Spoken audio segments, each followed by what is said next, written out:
Hello दोस्तों, कैसे हैं आप।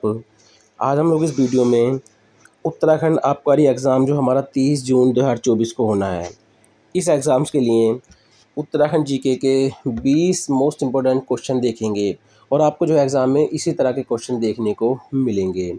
गाइस, अगर आपको वीडियो अच्छी लगे तो वीडियो को लाइक करें, कमेंट करें और वीडियो को अपने दोस्तों के साथ ज़रूर शेयर करें। तो चलिए वीडियो को शुरू करते हैं। पहला क्वेश्चन है, विधानसभा का अंतरिम गठन कितने सदस्यों के साथ हुआ। तो देखिए, उत्तराखंड विधानसभा का जो अंतरिम गठन हुआ था वो कितने सदस्यों के साथ हुआ था। Very very most important question है। तो ये हुआ था 30 सदस्यों के साथ। ठीक है, 30 सदस्यों के साथ। यहीं से एक क्वेश्चन बनता है, देखिए कि राज्य गठन से पूर्व इस क्षेत्र में कुल विधानसभा सीटें कितनी थीं। तो आप याद रखना, ये थी 22 सीटें। कितनी थी? 22 सीटें। अब देखिए, विधानसभा का जो अंतरिम गठन हुआ था वो हुआ था 9 नवंबर 2000 को। कब हुआ था? 9 नवंबर 2000 को अंतरिम विधानसभा का गठन हुआ था। ठीक है, 30 सदस्यों के साथ हुआ था और राज्य गठन से पूर्व इस क्षेत्र में कुल विधानसभा जो सीटें थीं वो थी 22। वहीं बात करें कि जो अंतरिम विधानसभा के अध्यक्ष थे वो कौन थे, तो ये थे प्रकाश पंत जी। कौन थे? प्रकाश पंत जी। ठीक है, आप कमेंट के माध्यम से बताइए जो प्रथम, ठीक है, प्रथम विधानसभा चुनाव हुए थे उसके प्रथम अध्यक्ष कौन बने थे। ठीक है, कमेंट के माध्यम से बताइए। तो जो प्रथम सत्र हुआ था वो कब हुआ था, काफ़ी महत्वपूर्ण है। तो 9 जनवरी, ठीक है, 9 जनवरी 2001 को। ठीक है, 9 जनवरी 2001 को जो है अंतरिम विधानसभा का जो है प्रथम सत्र आयोजित हुआ था। अगला क्वेश्चन हो जाएगा, निम्न में से किस जिले में अनुसूचित जाति के लिए विधानसभा की आरक्षित सीट नहीं है। ठीक है, अब देखिए, नहीं जो जरूर पढ़ लें क्योंकि यहाँ से हमारा क्वेश्चन जो है गलत होने के चांस ज़्यादा होते हैं क्योंकि हम नहीं को देख नहीं पाते हैं। ठीक है, इसी तरह से हमारा क्वेश्चन गलत हो जाता है। तो निम्न में से किस जिले में अनुसूचित जाति के लिए विधानसभा की आरक्षित सीट नहीं है। तो देखिए, आपको पता है सिर्फ 2 जगह पे, ठीक है, 2 जगह पर जो है अनुसूचित जाति की जो है आरक्षित सीट नहीं है। कहाँ कहाँ पर नहीं है? तो देखिए, एक तो है रुद्रप्रयाग। ठीक है, एक तो है रुद्रप्रयाग और दूसरा है चंपावत। ठीक है, दूसरा है चंपावत। ठीक है, तो ऑप्शन सी जो है इसमें हमारा राइट हो जाएगा। ठीक है, चंपावत और रुद्रप्रयाग में अनुसूचित जाति की एक भी विधानसभा सीट आरक्षित नहीं है। एससी की अगर हम लोग बात करें कि एससी के लिए आरक्षित सीटें कितनी हैं, तो ये हैं 13। कितनी हैं? 13। अब देखो, एक एक करके आप इसको देख रहे हो क्योंकि यहाँ से आपको पता होना चाहिए कि ठीक है एससी की सीट कहाँ कहाँ पर है। तो देखिए, हरिद्वार में, ठीक है, हरिद्वार में है 3। ठीक है, हरिद्वार में कितनी है? 3। कहाँ पर है? देखिए, हरिद्वार में एक तो है ज्वालापुर, ठीक है, दूसरी है झबरेड़ा, ठीक है, दूसरी है झबरेड़ा और तीसरी है भगवानपुर। ठीक है, तीसरी कहाँ पर है? भगवानपुर। तो हरिद्वार में 3 है, ज्वालापुर, झबरेड़ा और भगवानपुर। वही बात करें हम लोग देहरादून, तो देहरादून में आता है राजपुर। ठीक है, राजपुर में है। उसके अलावा बात करें हम लोग टिहरी में, ठीक है, टिहरी में, तो टिहरी में है घनसाली। कौन सा है टिहरी में? घनसाली। वहीं बात करें पौड़ी की, तो पौड़ी की है श्रीनगर। ठीक है, पौड़ी की कौन सी है? श्रीनगर। उसके बाद हम बात करते हैं नैनीताल की, तो नैनीताल की नैनीताल है। पिथौरागढ़ की, ठीक है, पिथौरागढ़ की कौन सी है? तो पिथौरागढ़ की है गंगोली हाट। कौन सी है गाइज? गंगोली हाट। उसके अलावा बात करें हम लोग अल्मोड़ा की, ठीक है, अल्मोड़ा की, तो अल्मोड़ा की है सोमेश्वर। कौन सी है? सोमेश्वर। उसके बाद बात करें हम लोग उधम सिंह नगर, तो उधम सिंह नगर में जो है बाजपुर। ठीक है, बाजपुर। बाजपुर के बाद अगर हम लोग बात करें चमोली की, ठीक है, तो चमोली में है थराली में। ठीक है, थराली। बागेश्वर की, बागेश्वर है, उत्तरकाशी की है पुरोला। ठीक है, तो आप याद रखना, अनुसूचित जाति की जो विधानसभा की आरक्षित सीटें हैं वो चंपावत, रुद्रप्रयाग को छोड़कर, ठीक है, 11 जिलों में है। ठीक है, 11 जिलों में है। तो यहाँ से क्वेश्चन पूछा जाता है। अगला क्वेश्चन हो जाएगा, राज्य का प्रथम बाल मित्र थाना किस जिले में स्थित है। तो राज्य का जो प्रथम बाल मित्र थाना है वो किस ज़िले में स्थित है, तो ये स्थित है देहरादून में। और थाना कौन सा है? डालन वाला। ठीक है, डालन वाला थाना। ठीक है, ये कब जो राज्य का प्रथम बाल मित्र थाना ये कब बना था, तो आप याद रखना जनवरी 2021 में, ठीक है, जनवरी 2021 में। और राज्य का दूसरा बाल मित्र थाना कहाँ पर है, हल्द्वानी में। कहाँ पर है गाइस, हल्द्वानी में। और ये बना था अक्टूबर 2021 में, ठीक है। पहला बना था जनवरी 2021 में, दूसरा वाला बना था हल्द्वानी में अक्टूबर 2021 में। अगला क्वेश्चन हो जाएगा, राज्य में सर्वाधिक विधानसभा सीटें किस जिले में हैं। तो राज्य में जो सर्वाधिक विधानसभा सीटें हैं वो किस जिले में हैं, तो ये हैं हरिद्वार में। कितनी हैं, 11। कितनी है गाइज, 11। और सबसे कम विधानसभा सीटों की बात करें कि सबसे कम विधानसभा सीटें कहाँ पर हैं, तो आप याद रखना आरबीसी करके, ठीक है, आरबीसी आप करके याद रखना। और रुद्रप्रयाग, बागेश्वर और चंपावत में यहाँ पर हैं 2-2 सीटें। कितनी हैं यहाँ पे विधानसभा की, 2-2 सीटें। अगला क्वेश्चन हो जाएगा, निम्न में से किस जिले में लोकसभा सीट नहीं है। आपको पता है उत्तराखंड में लोकसभा की कितनी सीटें हैं, 5। कितनी हैं, 5। तो लोकसभा की इनमें से जो है सीट नहीं है। तो देखिए एक एक करके देख लेते हैं आप। सबसे पहले है टिहरी, ठीक है, टिहरी। उसके बाद आता है पौड़ी, ठीक है, दूसरे नंबर पर आता है पौड़ी। तीसरे नंबर पर आता है अल्मोड़ा। अल्मोड़ा आपको पता है सी के लिए आरक्षित सीट है। इसके बाद आता है हमारा नैनीताल। कौन सा आता है, नैनीताल। नैनीताल के बाद आता है हरिद्वार, ठीक है, हरिद्वार। तो इसमें हमारा देहरादून में लोकसभा सीट नहीं है।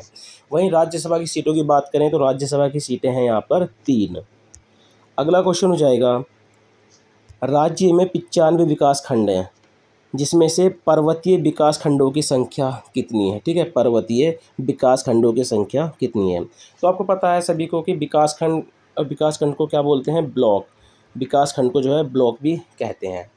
तो आपको पता है 95 विकास खंड हैं, ठीक है, 95 ब्लॉक हैं। तो जिसमें से पर्वतीय विकास खंडों की संख्या कितनी है, तो यह है 82। कितनी है, 82। देखिए 82 तो पर्वतीय हैं और 13 जो है मैदानी हैं, ठीक है। अगर इनको आप मतलब जोड़ेंगे तो ये कितने बैठ जाएंगे आपके, 95। कितने बैठ जाएंगे, 95। तो इस तरह से भी आपको क्वेश्चन देखने को मिल सकता है। अगला है, वर्तमान में कुल ग्राम पंचायत कितनी है। पहले भी ये क्वेश्चन पूछा गया है, ठीक है। तो वर्तमान में कुल ग्राम पंचायत कितनी है, तो वर्तमान में जो कुल ग्राम पंचायत हैं ये हैं 7950। कितनी है, 7950। वहीं कुल न्याय पंचायतों की बात करें कि कुल न्याय पंचायतें कितनी हैं, तो कुल न्याय पंचायतें जो हैं ये हैं 670। कितनी है, 670। राज्य में कुल पुलिस चौकी की बात करें तो 236 है। अगला क्वेश्चन हो जाएगा, वर्तमान में राज्य में कुल विकास प्राधिकरण कितने हैं। तो वर्तमान में राज्य में जो कुल विकास प्राधिकरण हैं वो हैं 14। कितने हैं, 14। और ये आर्थिक सर्वे 2021-22 के अनुसार है।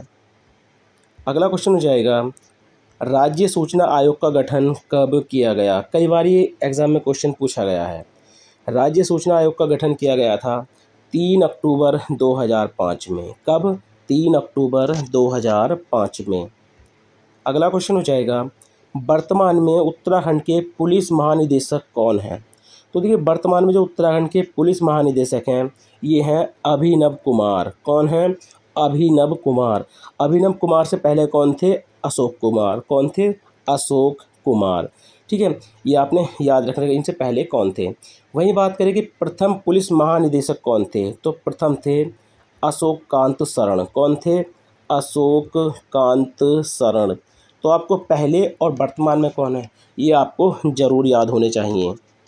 अगला क्वेश्चन है, वर्तमान मुख्य सचिव राधा रतूड़ी कौन से नंबर की मुख्य सचिव हैं। आपको पता है राधा रतूड़ी जो है ये उत्तराखंड की प्रथम महिला मुख्य सचिव बनी हैं, ठीक है। तो ये कौन से नंबर की हैं, तो आप याद रखना ये है 18वें नंबर की, ठीक है, 18वें नंबर की हैं ये। और इनसे पहले जो थे 17वें नंबर पे वो कौन थे, SS संधू। कौन थे, SS संधू। वहीं बात करें देखिए हम लोग प्रथम मुख्य सचिव कौन थे। अगर बात करें प्रथम मुख्य सचिव कौन थे तो वो थे अजय विक्रम सिंह। कौन थे, अजय विक्रम सिंह। और ये भी एग्ज़ाम में काफ़ी पूछे जाते हैं पहले, ठीक है। तो आप याद रखना वर्तमान में मुख्य सचिव कौन है, राधा रतूड़ी। और ये 18वें नंबर की हैं। इनसे पहले 7वें नंबर पे थे SS संधू। और प्रथम मुख्य सचिव कौन थे, अजय विक्रम सिंह। अगला क्वेश्चन हो जाएगा, उत्तराखंड उच्च न्यायालय की पहली मुख्य न्यायाधीश रितु बहारी कौन से क्रम की मुख्य न्यायाधीश हैं? तो आपको पता है रितु बहारी जो है ये उत्तराखंड की पहली महिला मुख्य न्यायाधीश हैं। ठीक है, तो ये हैं 13वें नंबर की, मतलब कौन सी रैंक की है ये?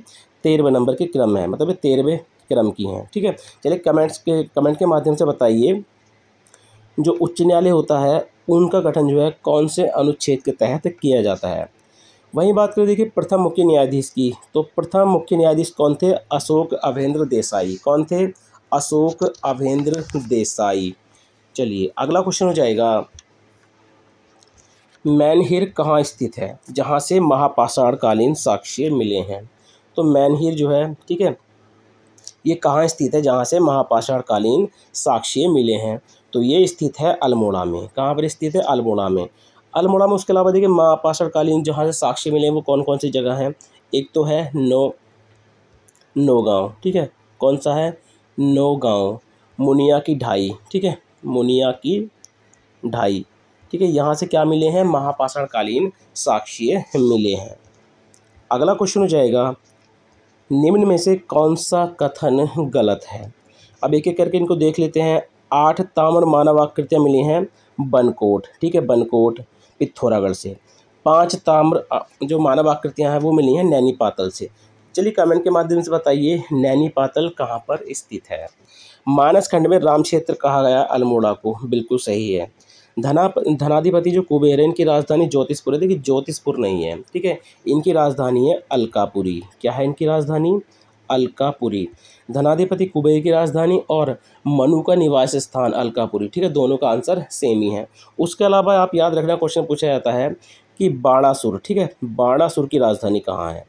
तो बाणासुर की राजधानी है ज्योतिषपुर। कहाँ पर है? ज्योतिषपुर। उसके अलावा जो पुलिंद राजा सुबाहु था, ठीक है, पुलिंद राजा सुबाहु, इसकी राजधानी कहाँ पर है? तो इसकी राजधानी है श्रीनगर में। कहाँ पर है? श्रीनगर में।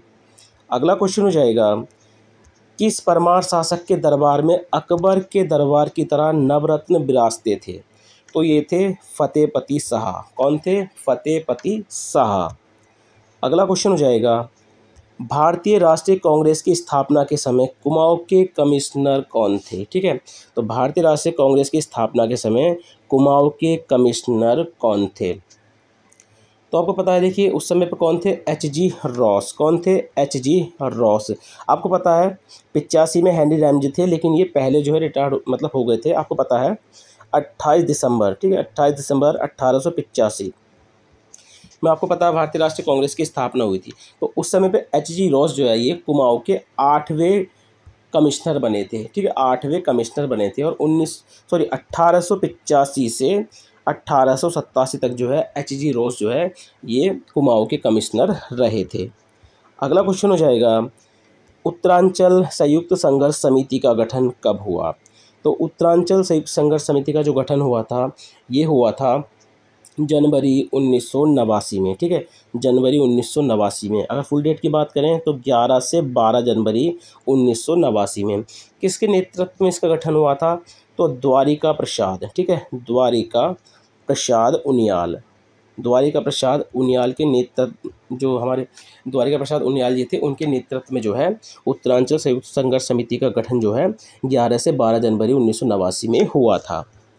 अगला क्वेश्चन हो जाएगा, निम्न में से कौन सा जिला नेपाल को स्पर्श नहीं करता है? ठीक है, मान के चलो इधर हमारा नेपाल है, ठीक है, आपको पता है पूरब में जो है नेपाल है। तो इधर आता है सबसे पहले पिथौरागढ़। कौन सा आता है? पिथौरागढ़। पिथौरागढ़ के बाद कौन आता है, मतलब कौन सा आता है हमारा? तो ये आता है चंपावत। कौन सा आता है? चंपावत। चंपावत के बाद आता है उधम सिंह नगर। तो आपको पता है नेपाल से जो है 3 जिले सीमा बनाते हैं, पिथौरागढ़, चंपावत और उधम सिंह नगर। तो इसमें चमोली नहीं होगा, ठीक है, चमोली नेपाल को स्पर्श नहीं करता है।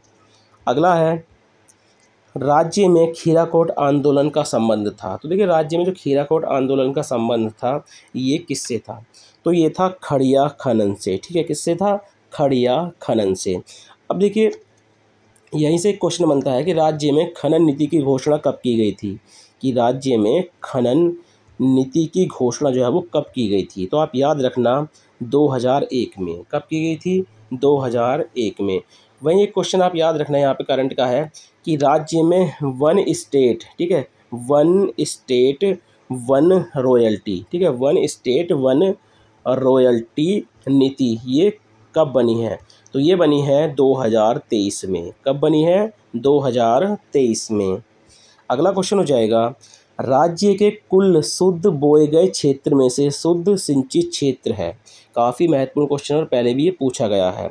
तो यह है 51.81%, ठीक है, 51.81%। तो गाइज़ ये थे आज के उत्तराखंड जीके के 20 मोस्ट इंपॉर्टेंट क्वेश्चन जो आपको उत्तराखंड आबकारी एग्ज़ाम और जो आपका यूकेपीसीएस एग्ज़ाम और उसके अलावा जितने भी अपकमिंग एग्ज़ाम होने हैं उन सभी में ये क्वेश्चन आपकी काफ़ी हेल्प करेंगे। देखिए जो मल्टीपल क्वेश्चन होते हैं ना, जो एमसीक्यूज़ होते हैं, वो आपको ये बताते हैं कि आपकी तैयारी किस लेवल की चल रही है, ठीक है। तो इनको करने का काफ़ी फ़ायदा होता है, आपको एक्स्ट्रा फैक्ट भी देखने को मिलते हैं और आपको ये भी पता चलता है कि आपकी तैयारी कैसी चल रही है। तो चलिए गाइज़, मिलते हैं अपनी नेक्स्ट वीडियो में। Thank you for watching.